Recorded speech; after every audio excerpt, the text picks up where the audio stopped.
حضرت علی رضی اللہ تعالیٰ عنہ بیان کرتے ہیں، یہ بھی صحیح مسلم میں حدیث ہے، رسول اللہ صلی اللہ علیہ وسلم نے فرمایا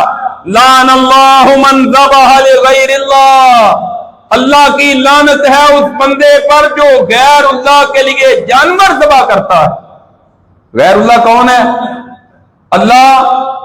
رب العالمین ایک ہے، اس کے علاوہ باقی ساری کی ساری مخلوقات وہ اللہ کے سوا ہے، اس کو کہتے ہیں غیر اللہ۔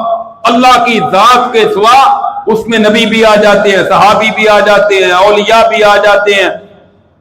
فقہا بھی آ جاتے ہیں، بزرگ نیک برے اچھے سارے کے سارے غیر اللہ میں ہیں اللہ کے سوا۔ کسی کے نام کا، کسی ہستی کے نام کا جانور ذبح کیا، مقصد کیا ہے؟ فلاں بزرگ کے نام کا کریں گے، وہ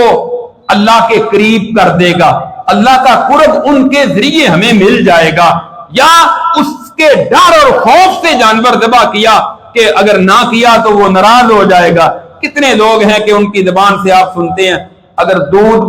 دربار پر نہ لے کر جائیں تو بھینسیں